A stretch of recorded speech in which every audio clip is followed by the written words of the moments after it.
Welcome to our podcast. Today we're talking to a young gentleman who's into acrobatics. He's a master in his craft.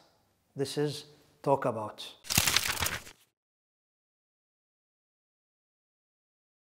You come around, yeah. You ease my mind, you make everything feel fine. Worry about those times.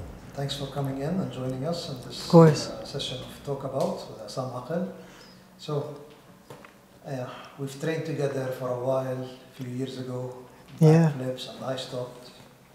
Nice. Age caught up to me. So, when did you start? Can you tell us when did you start into acrobatics? What got you into it? I started when I was around 12, 13 years old.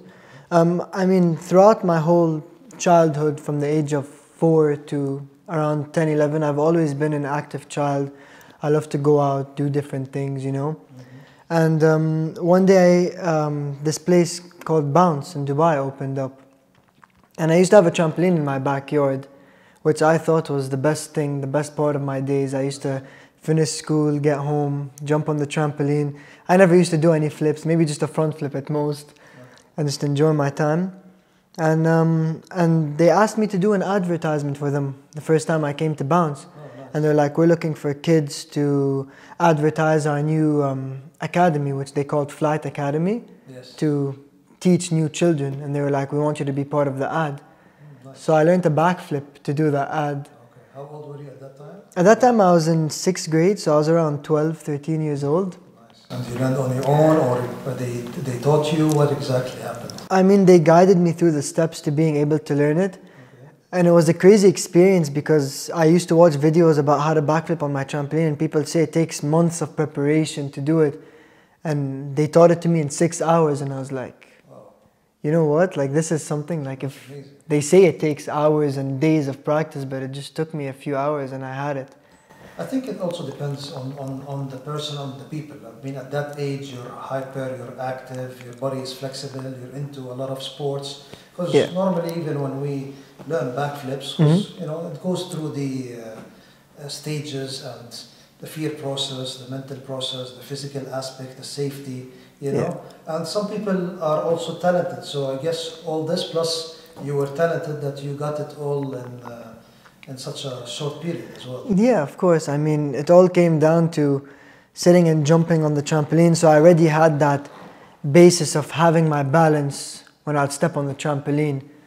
And every time I used to step on it, I just used to get like a different thing. It used to take me out into my own world. I had like my own world of doing my own thing and aspiring to be something bigger. And I used to sit down and watch these videos for hours on end, see these Olympic gymnasts just doing flips on the trampoline and everything. And every year, through different competitions and different things that I used to do, I saw myself getting one step closer to where the best of the best are. Okay. And I guess it just came down to how disciplined I wanted to be, my diet, the things that I eat, the things that I do, how I train, make sure to get my stretches in every morning. And I just used to go at it for like 8 hours every day. 8 hours a day? Yeah, and then I realized that no time to study? I mean, at the time, it was a little bit harder for me to study, so I used to focus on my school during school, and that was in essence the only time I had.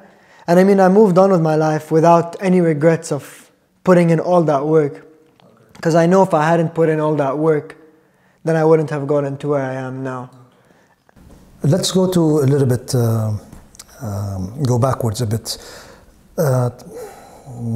How many brothers, sisters you have in the family? I mean, I have... Is there anybody in your family that has any gymnastics, acrobats, or into that? I mean, when my dad was younger, around the age of 16, 15, he used to do diving. So he used to go on big cliffs and go get recorded on TV and do some dives. Nice. I used to play volleyball with your dad also. Did you? I'm not giving out my age, but I used to play volleyball with your dad. At that time, wow. I mean, time flies if you think about it. I mean, I was probably a kid back then, before. Yes, I guess so. Yeah. Yes. And anyone else in the family, let's say into gymnastics or acrobatics, or I mean, can't pronounce the word. Yeah, I mean, no one was really into gymnastics and acrobatics in specific, but my family just had that drive to achieve what they wanted to achieve. I mean, my sister wanted to achieve a career in modeling, so she moved to Los Angeles. She pursued her dream there. She did a few pageants in Los Angeles, and then she decided it wasn't for her and she stopped. But the fact is, she pushed herself to do it, and she got to where she wanted to go, and then made the decision of whether she wanted to continue or stop.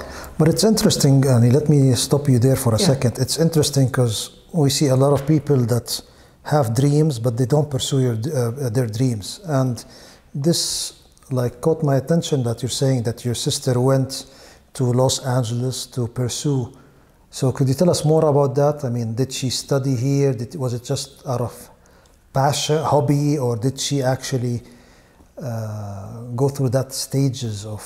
Yeah, I mean, she used to do her first year in Dubai, and then she started going to the gym, and she started getting her body in shape the way she wanted it to be, and then she realized, you know, actually modeling could be something that I wanted to do.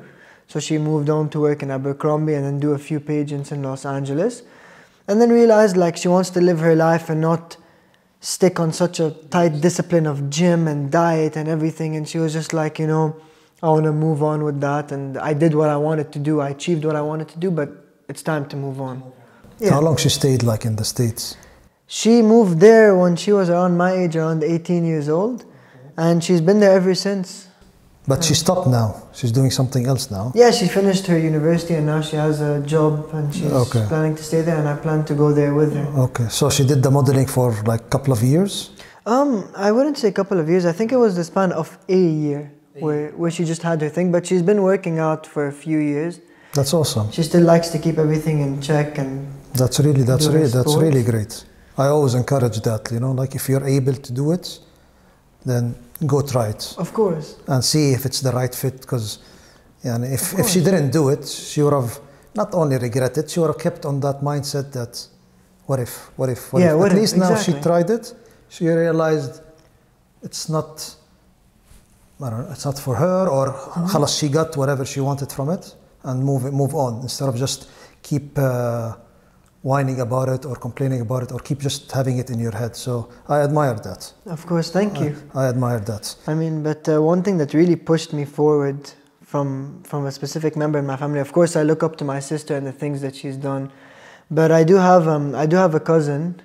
I consider him my brother because of how much time we all spent together. So when people ask me how many siblings do you have, I usually say 2, but he's not my biological brother. But he was a professional football player. He played for several different teams, and from America to Europe and in Lebanon and in Dubai.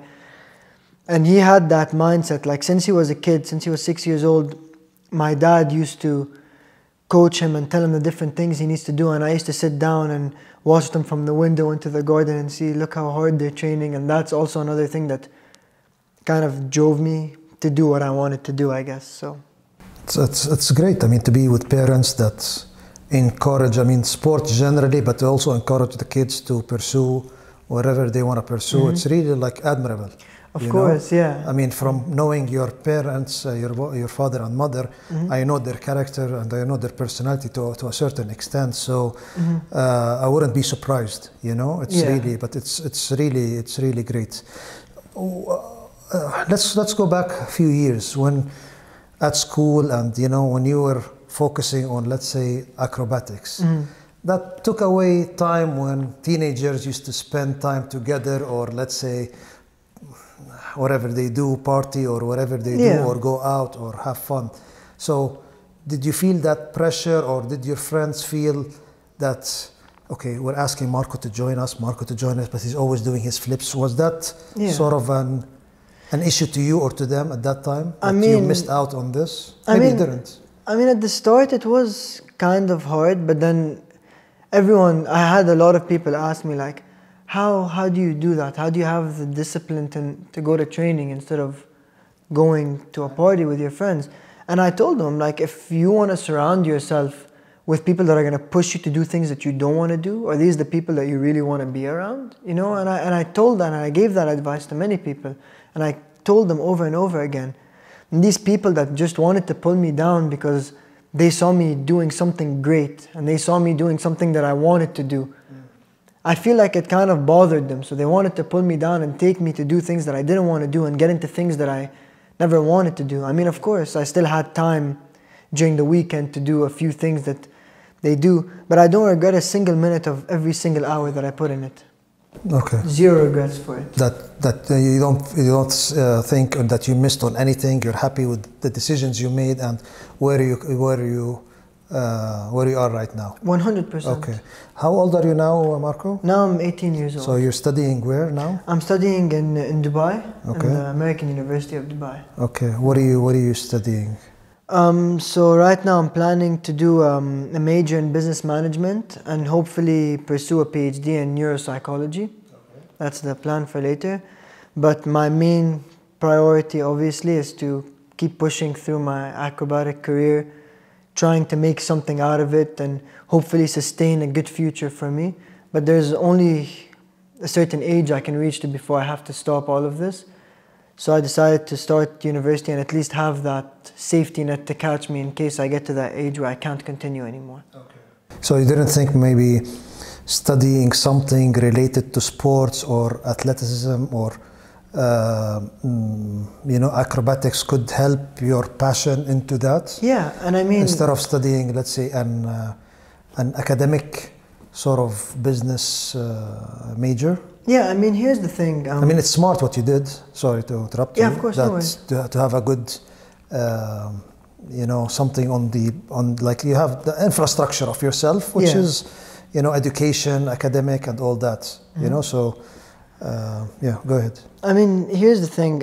A lot of people tell me like, oh, you're so invested into acrobatics. Like you're saying, why don't you do something related to acrobatics? And I mean, people don't realize that psychology is everything in your day-to-day lives. You're implementing psychology into it. When you're in your zone, as some people call it, when you're doing your training, you have this psychological mindset of, I'm blocking out all distractions and I'm here to do one thing.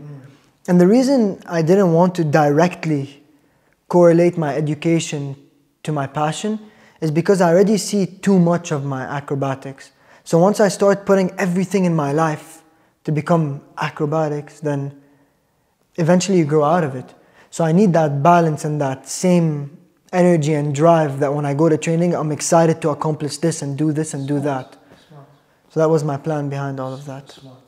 And how was your education going with the training and all that?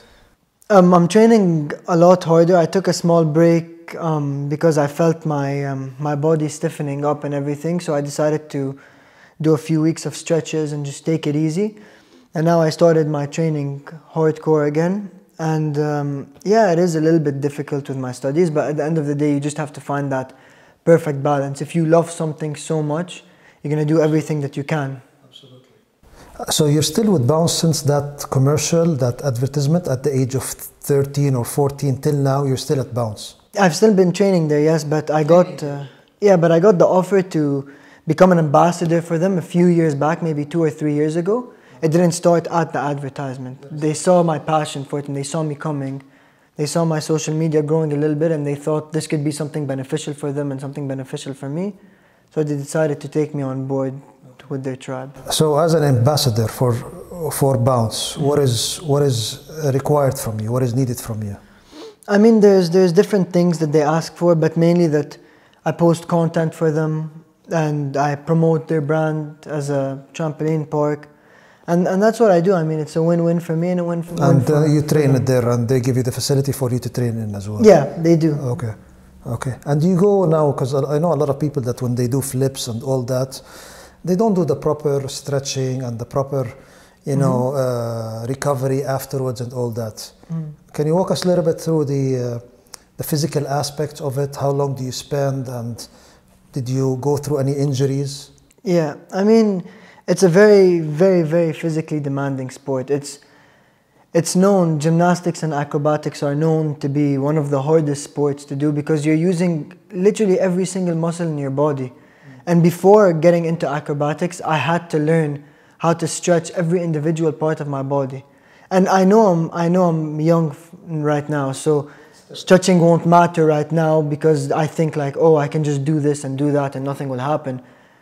But later on in the future, it's going to pull me down. I'm going to start getting sore and I'll have less time to do what I wanted to do. So before my training session, I have 25 to 30 minutes of deep stretches. So I start off with just small stretches, then go into deeper stretches and stretch every part of my body down to individual fingers.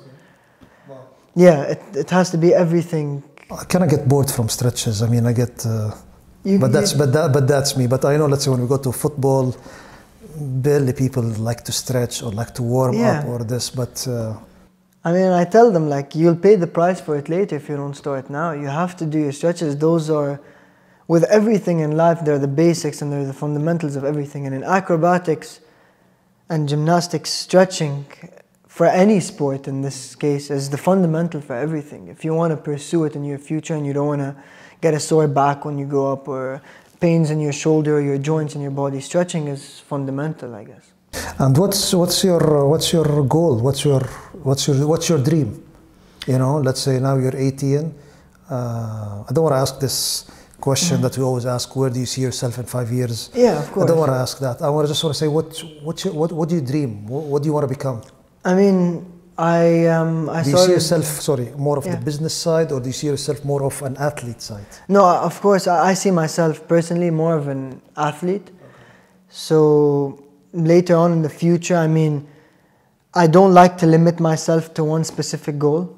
I like to have different goals that I plan ahead in my future. For example, growing my social media to influence and inspire people to get into this, to do whatever they want with it, not to follow exactly what I'm doing, but just to inspire them to get started. Or continue competing when I grow older again and continue doing different things. I mean, there's a wide variety of things that I want to get to. Now, will I reach all of them realistically? No. Okay. But will I reach some of them? If I continue the way I'm doing my things now, then hopefully yes. Okay. But you just have to move on and play it by ear and see where the future takes you. So you're keeping sort of the doors open to to the opportunities so there's no, let's say, like a specific competition, or let's say, for instance, the Olympic Games, or you don't have anything specific in mind. You just want to experiment and expand and see where it takes you. Yeah, I guess so. I mean, I guess that's it. I do plan on making a career out of it, so making some money from competitions or teaching people, because that's also part of inspiring the future generation to come. I mean, with everything, with all athletics, there's always the smaller generation and the one above it, and they just get crazier and crazier and crazier. I mean, they come up with their own innovative ideas and stuff. True. What keeps you going? What gets you, okay, you're doing almost the same thing, you know, cartwheels, backflips, front flips. What keeps you? Just the, let's say, the energy or the adrenaline or something, or the what keeps you going? You know, excited every day to go about it. I mean, here's the thing with that. When it comes to anything in life, I like to tell people, or I like to tell myself especially, that you have to be hungry for something. If you want to put it in a literal aspect, if you don't eat for a few days, you're going to be starving and you're going to want to go and devour anything in front of you.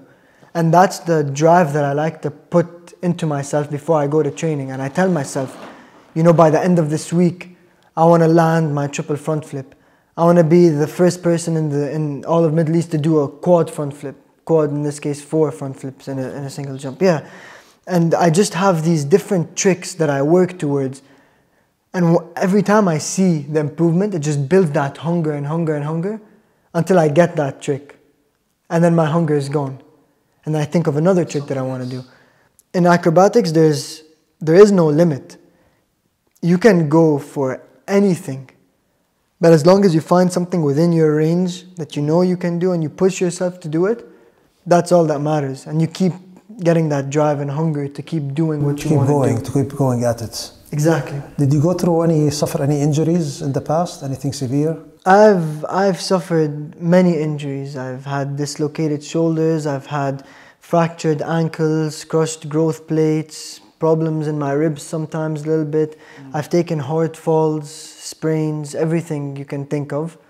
I mean, not necessarily broken any bones specifically, but major fractures and all of that. Okay. And it does get a little bit hard to recover. It's every time you injure yourself, you're just sitting there in bed thinking, this time that I'm wasting, I could be using it to advance. I've been there.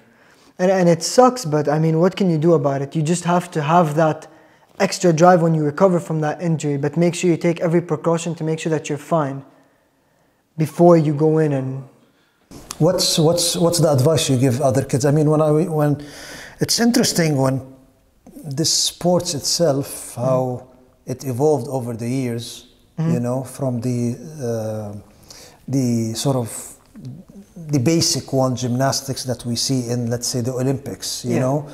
And when I used to train a few years ago, it's just amazing how I used to see these kids that were your age and younger. Maybe probably you would know them, that they used to be inspired by the people around them, and their mind and their brains is like sponge that they absorb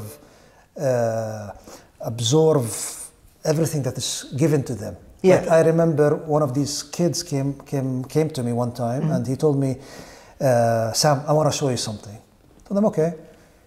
He did a front flip on the concrete. yeah, And it's the first time that I see him, because I see him training. He always used to do these backflips and all that. I told him, amazing job, because I was showing his progress. He told me, you know what?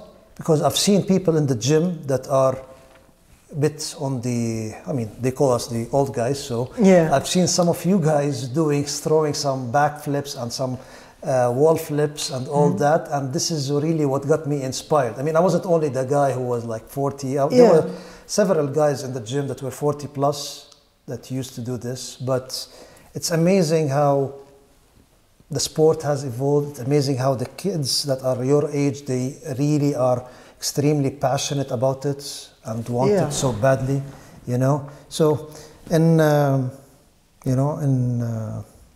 what would you tell people? What would you advise these kids?